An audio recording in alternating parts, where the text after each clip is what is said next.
Thanks again for inviting me to be here tonight, even if it is over Zoom. I know it's kind of a crazy set of circumstances, but yeah, I'm really thankful to be able to share my story with you guys. So everything kind of began, I guess I'll start back in 2013. So when I was 17, I spent a month in the rehab unit of the hospital and then spent the next 5 months regaining the total ability to walk. But of course, let's kind of back up to the beginning of the story. So it all started with Silver Linings Playbook, which is the Bradley Cooper, Jennifer Lawrence movie. My high school boyfriend and I had wanted to see it from the minute that it came out, but we arrived late to the theater, of course. So the only seats that were available were in the very front row. And almost immediately after the movie started, I noticed this really bad headache. I had gotten headaches before, but nothing like this. My head was pounding and the corners of my vision were darkening. The whole room felt like it was spinning. I also started to feel super nauseous. So we left the movie theater, minutes in, and I remember sitting outside the theater with my head between my knees, just feeling like my brain was literally going to explode. So we rushed back to his house, which was 10 minutes from the theater, and he had to drive my car because I couldn't even keep my eyes open. My head hurt so badly. And he helped me get through the door to his kitchen. The next part of the story it's always the most difficult part to tell, partly because I just don't really remember it that well, and then partly because it's the part that I always look back on, and I looked back on it many times during my stay in the hospital when I felt questioned by all the doctors that were rotating through my case. But what I do remember is I ended up on the floor of his kitchen with multiple people standing over me, asking me questions like, how many fingers am I holding up? Can you sit up? Are you okay? Things like that. And I distinctly remember contemplating sitting up because I felt like I was going to vomit, but also not being able to move because my head hurt so badly. So I was in this limbo of I don't even know what to do. I feel terrible and there's nothing that will alleviate this feeling. But finally, I also remember my arms and legs were making these kind of involuntary jerking movements. So interestingly, I don't really remember feeling scared at this point. I just remember like the physical pain and wanting the pain to be over, but I don't really remember feeling any kind of negative, fear, confusion, anything at that point. Probably a blessing in disguise. I really didn't have a clue of what was happening and what was going to happen. So my mom, who is a neurologist herself, ended up showing up in what felt like 30 seconds, but in actuality was probably like 30 minutes. And then shortly thereafter that, we were headed straight to the ER. And that was the first night of many of what would be then a month-long stay in the hospital. So initially I was admitted to the hospital because after getting rehydrated with fluids and getting my pain under control, I was still unable to stand without my legs just totally giving out and buckling underneath me. And the attending on call that night must have just assumed that I was dehydrated and that I would go home in the morning. But the next day, nothing was better. I was totally unable to support myself. And anytime I tried to stand, my knees just buckled and gave way completely. In addition to that, anytime I held my arms straight out in front of me, they shook and I was unable to keep them in that position for more than, 15, 20 seconds. And then this is kind of the point forward where I do remember feeling very confused, very scared, angry at times, and then of course more confusion. Doctors ran what felt like hundreds of tests and probably wasn't that far off from that number to figure out what had happened to make, a seemingly totally healthy 17-year-old essentially unable to walk, to stand, seemingly overnight. I had multiple rounds of steroids, antibiotics, several different MRIs that totaled probably about 8 hours in the machine, CT scans, ultrasounds, even had a spinal tap. I had so many IVs put in that eventually they just put a PICC line in that I still have a scar from today. I got heparin shots every single day in my abdomen. Every single time they left a different bruise and left me dreading the next one. I was even sent to NIH for specific EMG testing, and although the tests came back abnormal, there was nothing that they could conclusively point to as what was going on.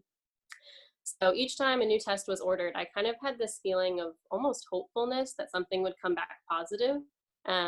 I just really wanted someone to come in and be like, you know what, yes, we figured it out. And even if it was bad news, I really just wanted something to be definitively wrong, and then we could kind of move forward with a plan of attack. But instead of that, days turned into weeks, and every single doctor that came through on my case kind of seemed to go through this same cycle. They were really excited by this challenge of getting to treat this healthy young kid, and then intrigued when all the test results that they ordered came back negative, and then kind of resigned to passing me off to someone else or a different specialty, or assuming that, that specialty is going to be the one that figures it out. And, I saw specialists from what felt like every single possible specialty. And every single time, a face walked in the door, I grew less and less confident that this time would be any different. And so throughout this confusion and this kind of crazy journey, the one thing that did stay constant was taking steps towards my physical recovery. So a few days in, I had been transferred to the rehab unit of the hospital, and I had begun physical, occupational, and even recreational therapy multiple times a day. And although I spent half of my day worrying about what my test results would yield, the calmest and best parts that I remember were definitely the times that I spent in the rehab gym.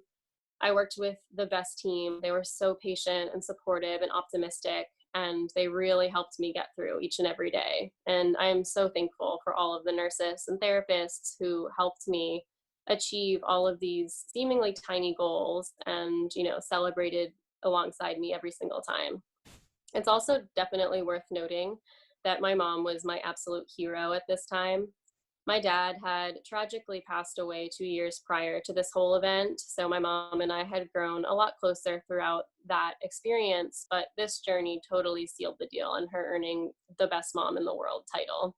She is, as I said, a neurologist who worked at the hospital that I was calling home temporarily, and so she was working day and night to come up with new tests to run, helping to coordinate my care, researching potential diagnoses, and translating everything that every single doctor said to me, arranging for my family, my friends, even my dog to come visit me in the hospital. And then, above all else, just sitting with me and holding my hand and, reassuring me that we were going to get through this no matter what. So, I'm just so thankful that I had an advocate like her who made me feel at ease, even when, everything in my world just felt totally upside down. So it's also worth noting that I recognize that I had incredible amounts of privilege throughout this experience. So prior to my dad's passing, he was also a physician who worked at the same hospital, and he was an anesthesiologist who ran the department. And he was a doctor and a chairman that everyone in the hospital just knew and respected and loved. And my mom is the same way. All of the doctors that she worked with, just think that she's the bee's knees, which she is. So, when I was admitted, all of these physicians who had been their colleagues and friends for years leapt up to help. It's kind of this, I guess, secret code that, physicians will kind of bend over backwards to help each other and their family members and so on. So I know that I was incredibly lucky to, have an anesthesiologist from my dad's practice come and place an IV in me when a nurse couldn't get a good stick and I just didn't want to be poked and prodded anymore. And I know that not many patients can have their mother stand by while their partner performs a spinal tap, and she can kind of oversee the whole procedure. But most importantly, I know that there's lots of patients out there who don't have a family member in the medical field who's able to fully explain and understand what a complicated test result means, or even kind of push for other options when people seem to indicate that there's a dead end.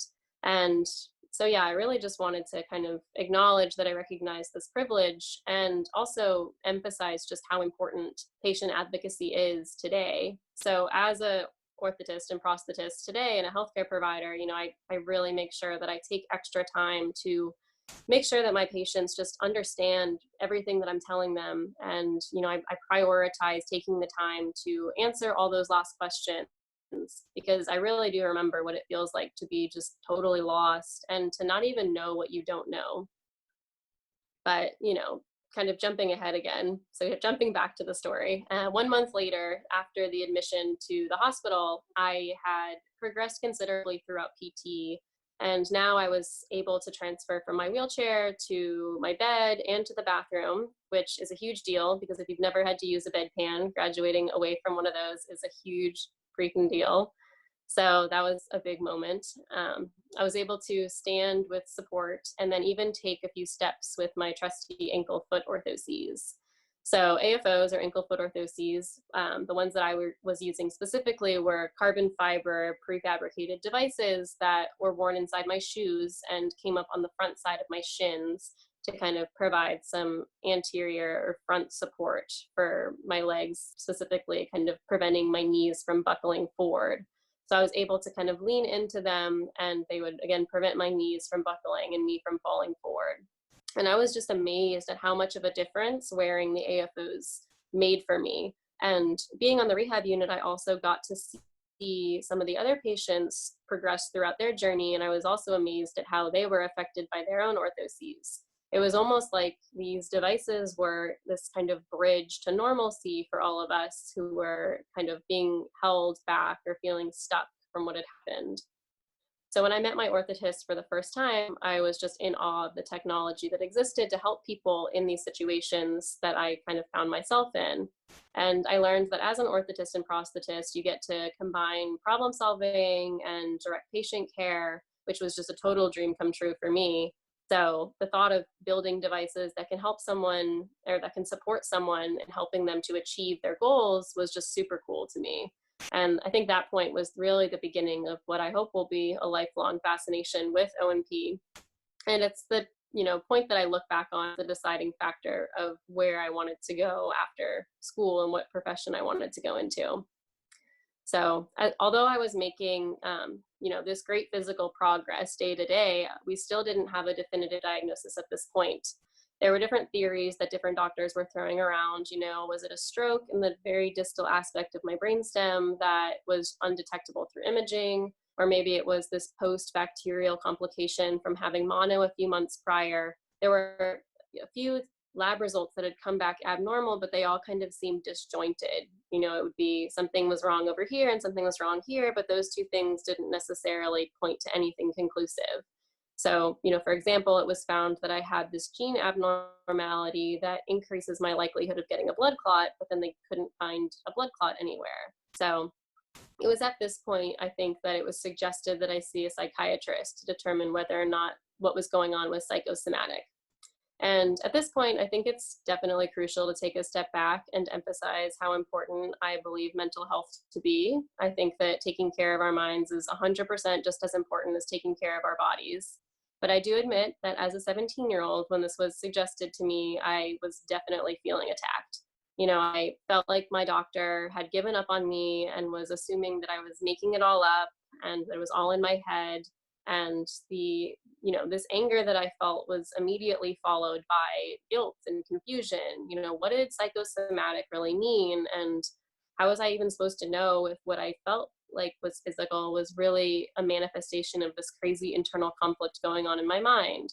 And what did it mean if that was the case? Did that mean that I was just doing it all for attention and that I was making it all up? Of course, I know now that all of these thoughts were definitely a result of me not understanding what the true connection is between the body and the mind. But, at the time, being young and naive, it just made me really angry. But, after discussing it with my mom and with a few of the doctors that I really trusted on my team, I agreed to see two separate psychiatrists. So both the appointments were very straightforward.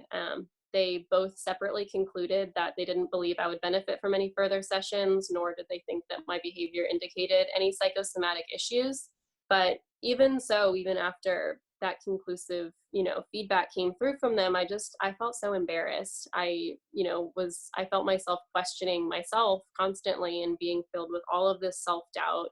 I was constantly wondering if, is my mind just playing some crazy trick on me, and can I just snap out of it and just stand up and walk out of the hospital? But, every time I started to think about this and kind of spiral with this crazy self-doubt, I would think back to, that night that I was talking about at the beginning, at the very, the first night this all happened, and I felt those physical symptoms, and how could I have possibly concocted this in my mind? But then I started to wonder, are those physical symptoms just a manifestation of stress? And granted, I was in an emotionally unhealthy relationship that caused a lot of stress on a daily basis. And I had lost my father, who I adored and looked up to. not even 2 years ago. So it would make sense that I would be under immense stress and emotional turmoil. But then I would reevaluate and consider the fact that I didn't feel overwhelmed or out of control. And so this vicious cycle just ran through my head constantly. So it was just, I was constantly questioning what was real and what wasn't real. And today I'm so fortunate that I made a full physical recovery after months of therapy. I progressed from a wheelchair to 2 crutches to finally one walking unassisted, walked across stage at graduation at high school, which I definitely didn't think I was going to be able to do. Went to Virginia Tech in the fall without any assistive devices, and I was so excited about that. And again, I have no remaining physical limitations today, and I'm so thankful. And every so often, I'll be riding my horse or going on a run or hiking with my new puppy, and I just think about how lucky I am that I was able to regain my full mobility, and how thankful I am for this sense of independence and this freedom that I have. But it took a lot longer to work through all of the kind of confusion and fear and guilt that I felt throughout my hospitalization and the subsequent rehab that I went through. I constantly oscillated between feeling guilty about all the time that my healthcare team had spent taking care of me, to then feeling sorry for myself for having to miss out on so much of my senior year of high school, but then feeling guilty about feeling sorry for myself, and then being mad that I feel guilty about something that I shouldn't feel bad about. And, it just goes on, all these feelings. And it was a lot to work through. And it was incredibly frustrating to never receive an official diagnosis. And for a very, very long time after I had physically recovered, I was afraid that something similar was going to happen again. But, as months turned to years, I grew not only physically stronger, but, I felt more grounded and more mentally strong as well. And I spent a lot of time worrying and wondering, what had really happened? Was it this stroke that was in my brainstem? Was it a post-infectious complication, a gene abnormality, or was it, a psychosomatic response? I still don't know. But now I'm finally at this point where I can really honestly say it doesn't matter to me. I'm incredibly thankful for my health, my strength, and all many, many lessons that I learned throughout the journey.